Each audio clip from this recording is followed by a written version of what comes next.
Buenas noches, ¿me escuchan? Buenas noches, profesor, sí. Buenas noches. Bueno, chicos, primeramente, ¿alguna duda, alguna consulta con respecto a a las bolillas anteriores de derecho individual del trabajo? ¿Estuvieron viendo algo o no? Porque hoy vamos a comenzar a ver lo que es el derecho colectivo del trabajo.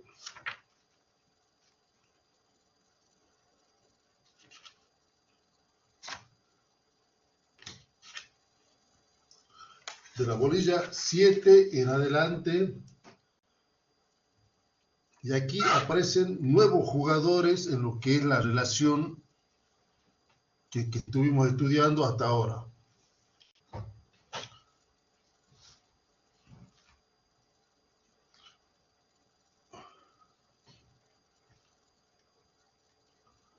Bueno, todavía se están sumando nuevos compañeros, así que vamos a esperar un par de minutitos, chicos, para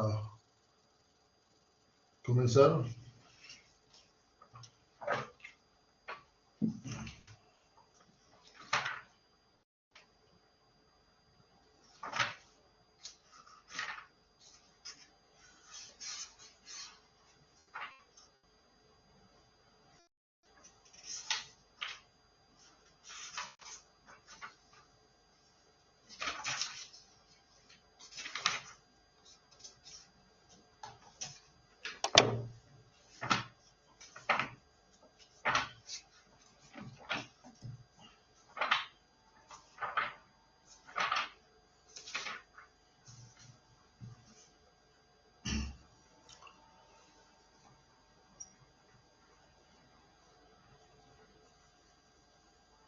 Bueno, ¿alguna duda o consulta con respecto a lo que es el derecho individual del trabajo?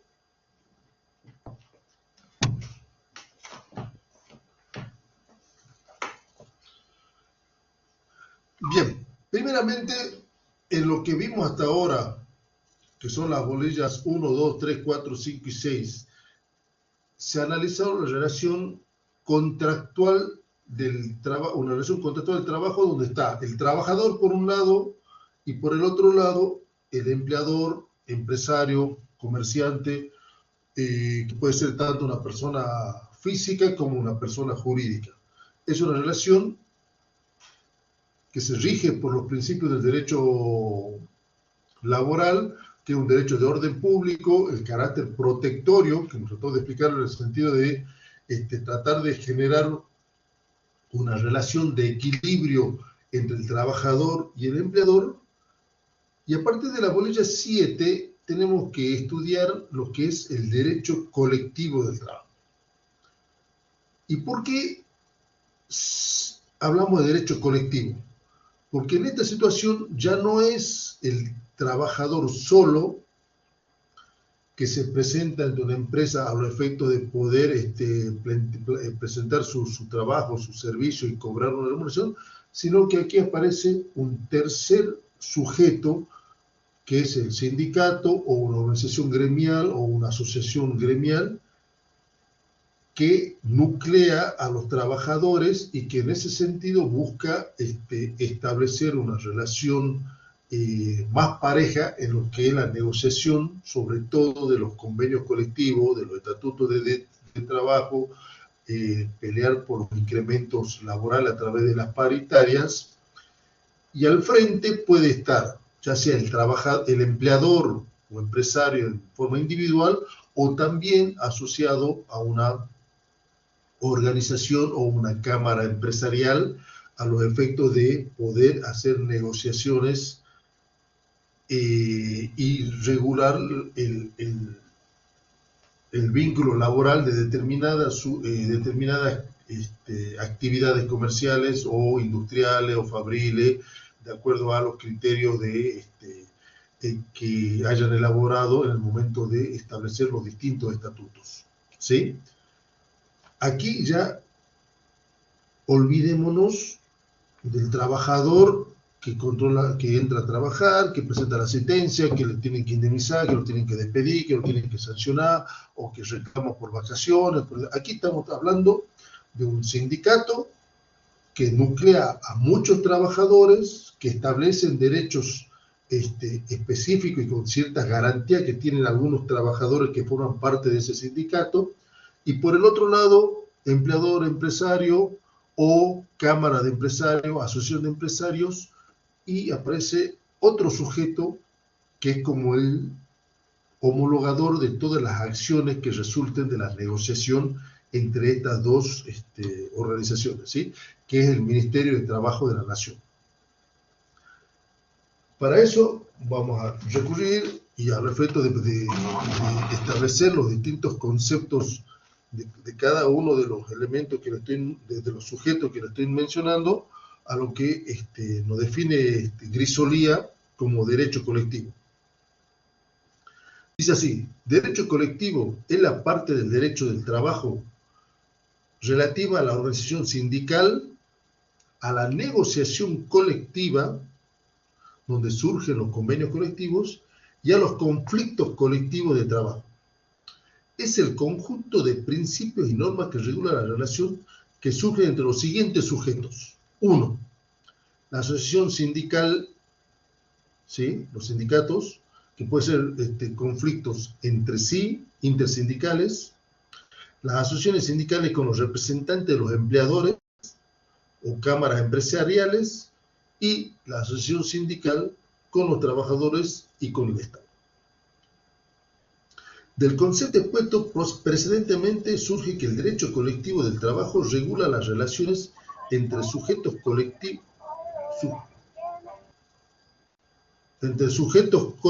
por un lado, la asociación sindical exigiéndose por las principales cuestiones de la personalidad gremial, y por el otro lado, un grupo de empleadores o una entidad representativa, que puede ser una cámara empresarial. El Estado asume el papel de control como autoridad administrativa. Aquí, fundamentalmente, chicos, tienen que leer la ley 23.551, que regula lo que es la actividad sindical. Es fundamental que la estudien, la lean, no es muy larga, tiene una particularidad en la redacción, que está redactada justamente para ser interpretada por los trabajadores, así que queda una interpretación dentro de todo sencilla y amena, sin mayores conflictos en lo que es la redacción. La Constitución ¿Puede Nacional, repetir el número de la ley? La ley 23.551. Gracias. La Constitución Nacional, el segundo párrafo es la base de lo que es el derecho colectivo del trabajo. Y bueno, después como fuentes tenemos los distintos convenios de la OIT que están incorporados en lo que es nuestra Constitución, que más allá de garantizar la libertad en cuanto a las afiliaciones o desafiliaciones, tanto de los gremios o de las asociaciones sindicales o de los trabajadores, no hay mayor inconveniente en lo que es su interpretación y su estudio. El derecho colectivo del trabajo se ocupa esencialmente de dos situaciones. Tres, si queremos incluir los conflictos. Primeramente, regula todo lo que hace a los conflictos colectivos. Y en esto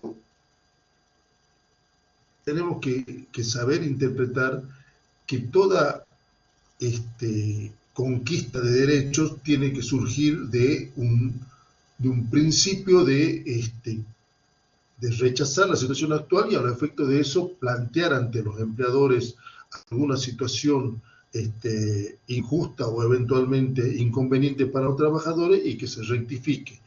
De ahí es que la esencia de lo que es...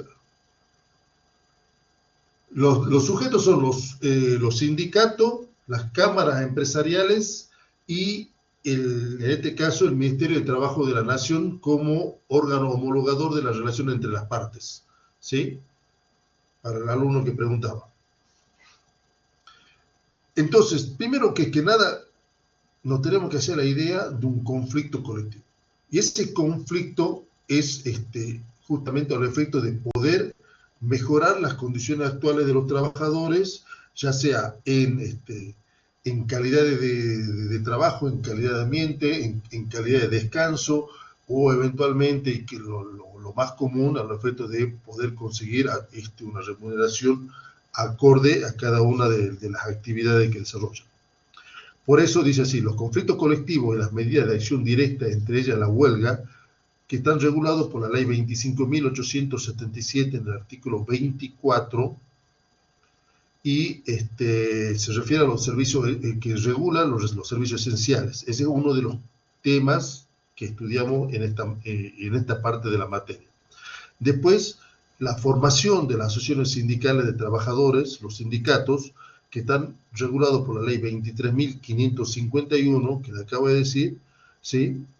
Y después las negociaciones y los convenios colectivos de trabajo, que eso está establecido en la ley 14.250 y 23.546, con alguna modificación de la ley 25.877, y que todo eso está dentro de del compendio de leyes que le dije en la primera clase, al efecto de tenerlo presente. Sabiendo ya lo que es el conflicto colectivo, la huelga y la naturaleza jurídica del mismo, que al efecto de poder generar modificaciones en las condiciones actuales de la relación laboral en beneficio del trabajador o en beneficio de lo que es la actividad productiva, y vamos a comenzar a analizar cuáles son los principios que rigen la relación del derecho colectivo del trabajo. Los principios esenciales del derecho colectivo del trabajo surgen fundamentalmente de los convenios de la OIT y del artículo 14 bis de la Constitución Nacional, que busca paliar, dice, las desigualdades sociales al establecer garantías mínimas para el trabajo fundado en principios de solidaridad, cooperación y justicia. Cabe destacar, entre otros, los de subsidiariedad, libertad sindical, democracia sindical y autonomía colectiva. En la medida que vamos analizando cómo se van conformando los sindicatos, vamos a ir entendiendo cada una de estas situaciones. Primeramente, ¿qué es subsidiariedad? Subsidiariedad es uno de los principios esenciales del derecho colectivo del trabajo y fue introducido fundamentalmente por las encíclicas papales, y se refiere a la necesidad de que determinadas cuestiones sean manejadas por la comunidad, ¿sí?, directamente, mientras que el Estado y las comunidades superiores deben colaborar en esa función e intervenir en caso de que exceda la capacidad o competencia de la comunidad inferior. Y aquí vamos a aclararlo a los efectos de entender cuál es la situación y por qué se plantea el concepto de subsidiariedad. En el derecho colectivo, la negociación de los convenios colectivos la hacen las partes. O sea, por un lado el sindicato y por el otro lado la Cámara Empresarial. De esa negociación surge un acuerdo, un convenio, un estatuto, como se quiera llamar, que en principio y a los efectos de poder tener una organización para estudiarlo, lo definimos como un convenio colectivo de trabajo. Pero ese convenio colectivo de trabajo tiene una particularidad, que es que al ser homologado por el Ministerio de Trabajo de la Nación, adquiere fuerza de ley. Por eso, cuando hablamos de subsidiariedad y permitir que las organizaciones inferiores se organicen, es ese ejemplo claro. Aquí es una organización sindical particular, determinada, que tiene un ámbito de competencia determinada por el Ministerio de Trabajo con respecto a la actividad profesional que interviene, y por otro lado una Cámara Empresarial también reconocida por el Ministerio de Trabajo y que tiene también competencia en el mismo ámbito que tiene el sindicato. Se reúnen, elaboran un convenio, elaboran un contrato donde establecen las distintas pautas de prestación de la relación laboral, y con eso se presentan ante el Ministerio de Trabajo y homologan un convenio colectivo que en principio, y como ustedes ya estudiaron lo que es el derecho contractual es obligatorio únicamente para las partes, ¿sí? En este caso, al obtener la homologación del Ministerio de Trabajo de la Nación, ese contrato que en principio obligaba únicamente a las partes intervinientes, que eran el sindicato y la Cámara Empresarial, se hace obligatorio para toda la actividad comercial, haya intervenido o no haya intervenido en la negociación. ¿Sí? Entonces eso lo tenemos que tener bien presente cuando hablamos de los distintos principios. El artículo después habla de otro principio que se llama pureza. Este principio consagra la independencia de la organización de trabajadores respecto de los diversos sectores involucrados. Asimismo, excluye la posibilidad de las asociaciones mixtas que reúnan a trabajadores y empleadores. Una de las particularidades del régimen legal argentino es que está prohibido la intervención de los empresarios, de los empleadores y del Estado dentro de lo que es la organización sindical. ¿Sí? La organización sindical tiene que ser 100% integrada por trabajadores, controlada por los trabajadores, administrada por los trabajadores y elegir sus autoridades democráticamente en base a lo que establecen sus estatutos respectivos, obviamente reconocido por el Ministerio con los requisitos de inscribirse ante el Ministerio de Trabajo de la Nación para determinar su ámbito de aplicación. Entonces, en ese sentido, no hay forma de que exista un sindicato que esté cogestionado, si lo queremos llamar así, por la patronal o por el Estado. Es 100% administrado, conformado y gestionado por trabajadores. Otro principio fundamental es la libertad sindical. ¿Y en qué se fundamenta la libertad sindical? En el artículo 14 bis de la Constitución Nacional, que ya le dije en reiteradas oportunidades que es de estudio obligatorio, íntegro e imprescindible para el conocimiento de esta materia. Dice así: la libertad sindical tiene sustento en el artículo 14 bis de la Constitución Nacional, en el convenio 87 de la OIT, ratificado por la ley 4.455, y en la ley 23.551. El principio de libertad sindical abarca tanto el aspecto individual como el colectivo. Consiste en la posibilidad del trabajador de afiliarse a un sindicato o de no hacerlo, o de desafiliarse. De ahí que puede hablarse de una libertad individual positiva y negativa. Asimismo, importa la posibilidad de desarrollar todas las acciones que resulten necesarias para el ejercicio de sus derechos y para la defensa y promoción de sus intereses colectivos, sin interferencia ni necesidad de autorización previa. Entonces, ¿qué significa la libertad sindical? Es la facultad que tiene tanto el trabajador de formar parte de un sindicato, de ser elegido en ese sindicato o eventualmente de no formar parte de un sindicato y renunciar o desafiliarse. ¿Sí? Más adelante vamos a ver las distintas categorías de sindicatos para que también entiendan de que puede haber distintos sindicatos en la misma actividad comercial. Entonces el trabajador tiene la posibilidad o la libertad de elegir a qué sindicato se quiere afiliar o desafiliarse. Después, otro principio del derecho colectivo es la autonomía colectiva o autarquía sindical. ¿Qué significa esto? Es el derecho de la entidad sindical de constituirse y regir su destino autónomamente por medio del dictado de sus estatutos, estableciendo sus propios regímenes disciplinarios y de administración. Este principio se observa también en la facultad de discutir y pactar con las entidades de empleadores, distintos convenios colectivos de trabajo y promover acciones directas como el ejercicio del derecho de huelga. La autonomía de la voluntad colectiva tiene raigambre constitucional, ya que el artículo 14 bis ampara el derecho de crear organizaciones, darse su propia autoridad, promover el ejercicio de derechos de huelga y participar de negociaciones colectivas y pactar convenios colectivos de trabajo. El artículo 14 bis expresamente dice que están permitidos las organizaciones sindicales con la simple inscripción en un registro, ¿sí? Eso lo tienen que tener claro, porque después más adelante vamos a ver diferenciar qué pasa cuando hay distintas organizaciones sindicales para una misma actividad. ¿Cuál es el criterio que toma la ley para determinar cuál es la representatividad? Y ahí entramos en lo que es el modelo sindical argentino, que tiene la particularidad de de establecer un sindicato único con personalidad gremial.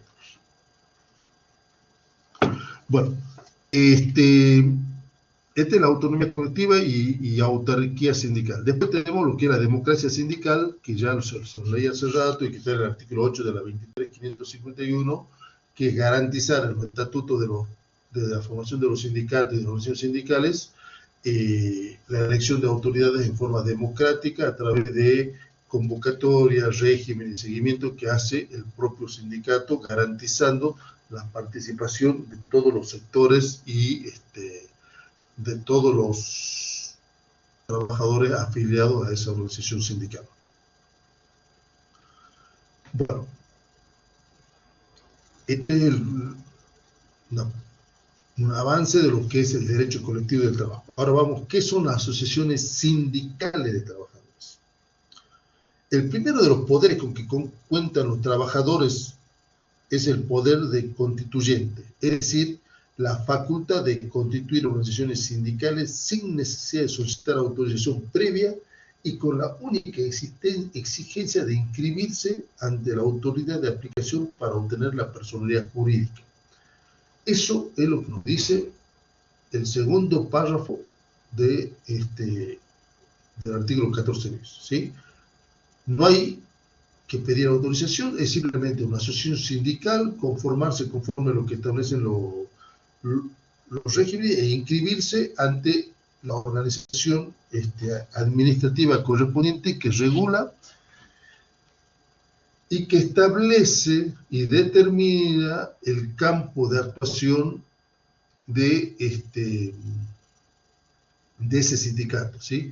Tanto en materia como en territorio. O sea, cada sindicato tiene un ámbito de actuación que esté específico, ya sea puede ser determinado por la territorialidad, para determinada provincia, para determinada actividad comercial o para determinado tipo de sistema de comercialización. Eso ya lo iremos viendo más adelante, cómo se determinan esos ámbitos de aplicación de cada uno de los sindicatos. Después, dice, una asociación sindical es una agrupación permanente de trabajadores que ejercen una actividad profesional o económica para la defensa y promoción de los intereses de los trabajadores y para lograr mejores condiciones de vida. Son organizaciones permanentes constituidas por una pluralidad de personas que ejercen una actividad profesional similar. Ese es el concepto que ustedes tienen que tener presente, ¿sí? Una asociación sindical es una agrupación permanente de trabajadores que ejerce una actividad profesional o económica para la defensa y promoción de los intereses de los trabajadores y para lograr mejores condiciones de vida. Son organizaciones permanentes constituidas por una pluralidad de personas que ejercen una actividad profesional similar. ¿Se puede diferenciar el gremio del sindicato? El gremio es un conjunto de personas que tienen el mismo oficio, profesión o categoría o estado social. En cambio, el sindicato es la organización del gremio, es el gremio jurídicamente organizado. Esta asociación presenta las siguientes características. O sea, al efecto de aclarar, el gremio es la actividad, es el rubro, si lo queremos llamar, y el sindicato es la organización que representa y que organiza a los trabajadores de ese rubro, que puede ser 1, 2, 3, 4, 5 sindicatos que están en la misma actividad o en el mismo rubro. ¿Cuáles son las particularidades entonces del sindicato? Son permanentes, son voluntarios, no tienen fines de lucro porque solo persiguen la obtención de utilidad para los afiliados, son independientes, son creadas, gobernadas y administradas sin injerencia del Estado ni de los empleadores, que eso ya lo planteamos hace rato. Ahora bien, la ley 23.551 plantea una definición un poco más restringida. ¿Por qué? Porque la ley 23.551 ya establece cuál es el modelo sindical argentino. Y en esto tenemos que tener muy presente el efecto de saber cuál es el gremio más representativo para poder tener derechos específicos que garantiza la ley. Por ejemplo, el convenio colectivo de trabajo. Por ejemplo, la administración de las obras sociales. Por ejemplo, la facultad de poder declarar la huelga o de presentarse ante una conciliación obligatoria. Ahí la ley 23.552 faculta a determinado gremio que tiene que tener ciertas características, que ahora la pasamos a leer. ¿Sí? Dice así, la ley 23.551 es más restringida ya que no se refiere a cualquier asociación, sino que el concepto se circunscribe a la entidad más representativa, que es la única a la que se le otorga personería gremial. ¿Sí? Una cosa es un sindicato y otra cosa es el sindicato con personería gremial. Por favor, eso sépanlo diferenciar. La personería gremial es la investidura especial que otorga el Ministerio de Trabajo a la organización sindical más representativa en base a una serie de requisitos que ya lo iremos estudiando y que le permite ser la que tiene las facultades exclusivas que también están previstas en la ley 23.551. De lo dispuesto entre los artículos 2, 3 y 5 puede colegirse que la ley 23.551 conceptualiza la asociación sindical como aquella entidad que tiene por objeto la defensa de los intereses de los trabajadores, es decir, de todo cuanto se relaciona con su condición de vida y de trabajo. La acción sindical debe contribuir a remover los obstáculos que dificultan la realización plena del trabajador. Tienen los siguientes derechos. Primero, determinar su nombre, su objeto, su ámbito de representación personal y de actuación territorial, adoptar el tipo de organización que estime apropiado, formular su programa de acción y realizar todas las actividades lícitas en defensa de los intereses de los trabajadores. Para eso, la constitución del sindicato debe estar regida por los siguientes principios. Primero, bueno, pureza, que ya lo hemos descrito hace rato.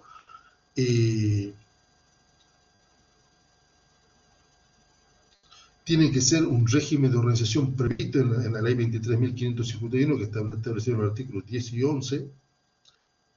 La naturaleza jurídica se trata de una entidad asociativa de derecho privado con fines distintos a los del Estado, ya que su objeto es la defensa de los intereses de los trabajadores. De ahí, ¿qué nos interesa a nosotros? Bueno, después está todo lo que es la afiliación, la clasificación. En la clasificación tienen que saber interpretar cuáles son las entidades, ¿sí?, de primer grado, de segundo grado y de tercer grado. En lo que es clasificación basada en los trabajadores, se puede diferenciar en lo que son horizontales y verticales según la actividad que desarrolla o de empresa. Eso no hay mayor inconveniente, lo pueden leer y estudiar tranquilamente desde el libro, no hay mayor aclaración. Lo que sí me voy a centrar en lo que es la asociación simplemente inscripta y asociaciones con personalidad gremial.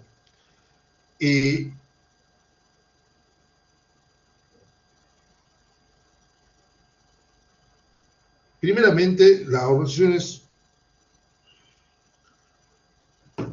en la Argentina, la Asociación Profesional de Sindicatos que aglutina los derechos sindicales son solamente aquellos que obtienen la personería gremial.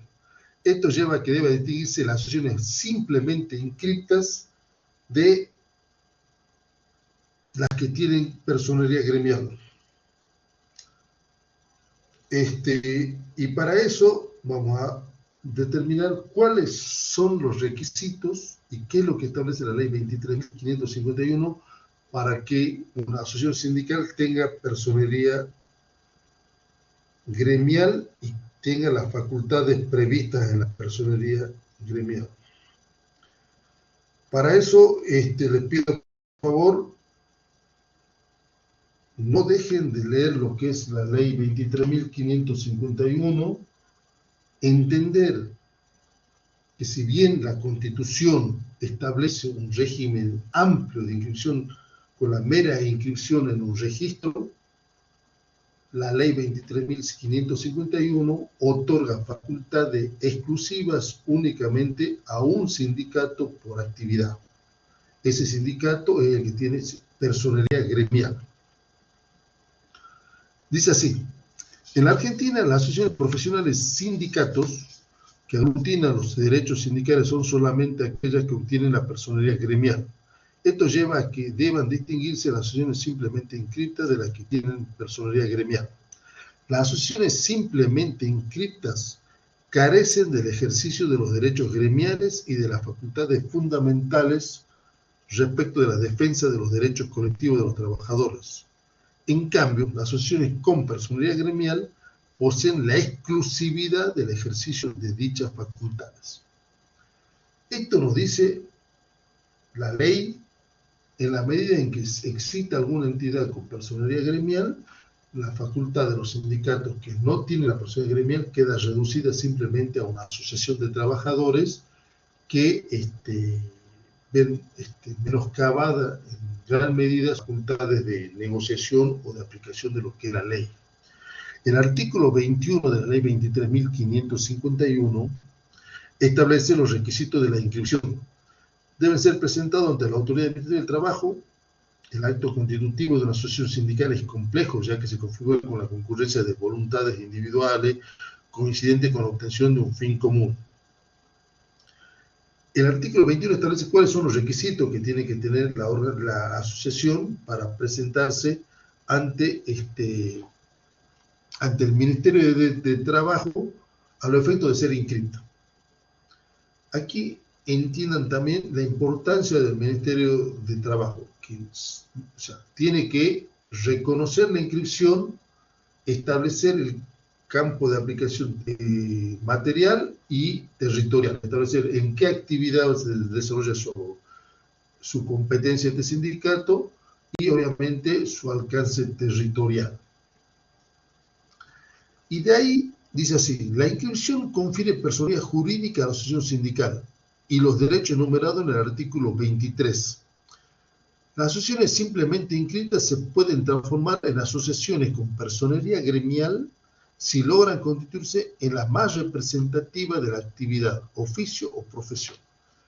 Primer requisito para que una asociación sindical alcance la personería gremial es que sea la más representativa. ¿Cómo se determina eso? Con la cantidad de afiliados que tiene y, obviamente, en determinado periodo de tiempo. Dice así: la personería gremial es una calificación legal que el Ministerio de Trabajo concede a la asociación sindical que resulte más representativa dentro de una actividad, oficio o profesión.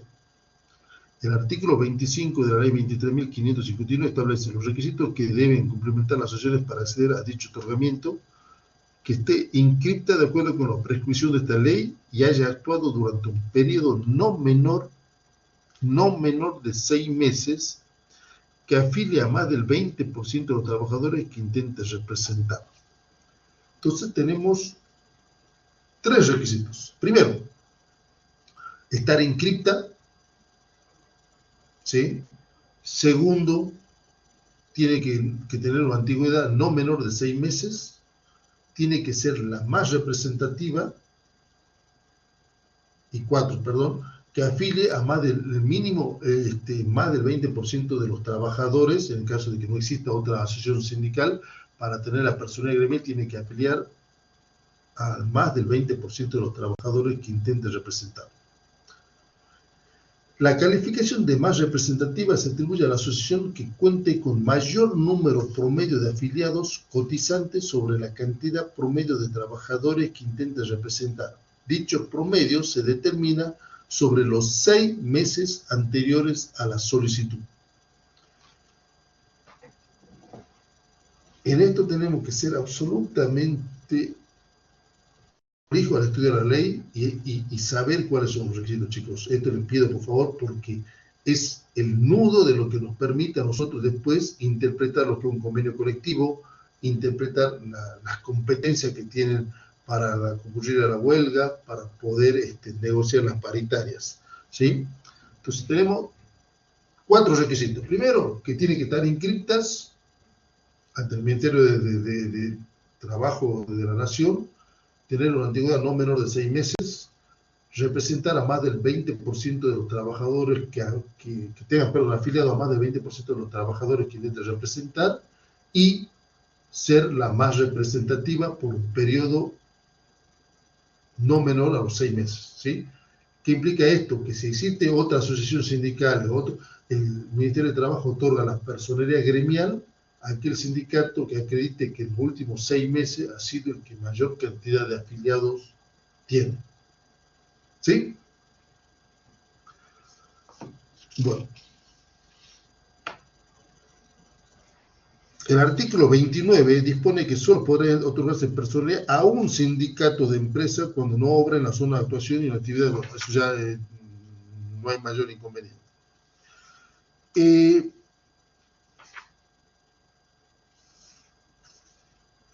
¿Cuáles son los derechos exclusivos de las asociaciones sindicales con personería gremial? Esto también es pregunta de examen, es pregunta de parcial, lo tienen que saber. Entre los principales derechos exclusivos de los sindicatos con personería gremial se destaca el de representar a los trabajadores defendiendo no solo sus intereses colectivos, sino también los individuales ante distintos organismos, incluso estatales. Otra función son las de negociar y firmar convenios colectivos de trabajo,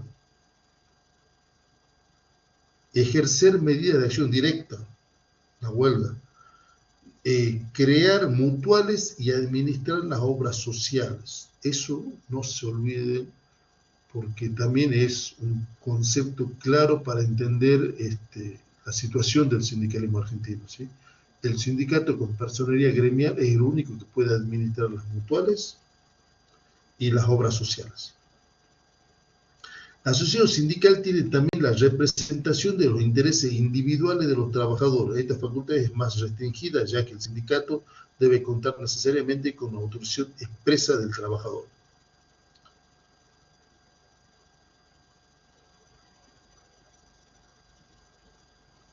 La asociación sindical con personería gremial también posee la facultad de declarar y promover medidas de acción directa, siendo la única que puede ejercer justamente en principio que la medida de acción directa sea declarada por un sindicato con personería gremial, constituye un requisito de validez y legalidad en la medida dispuesta como surge de la ley 23.551 y de la jurisprudencia mayoritaria en la materia. Hasta aquí ya tenemos lo que es un sindicato, la organización, las características del derecho colectivo del trabajo, diferenciar lo que es una asociación meramente inscripta de la que es con personería gremial, la importancia que tiene el otorgamiento de la personería gremial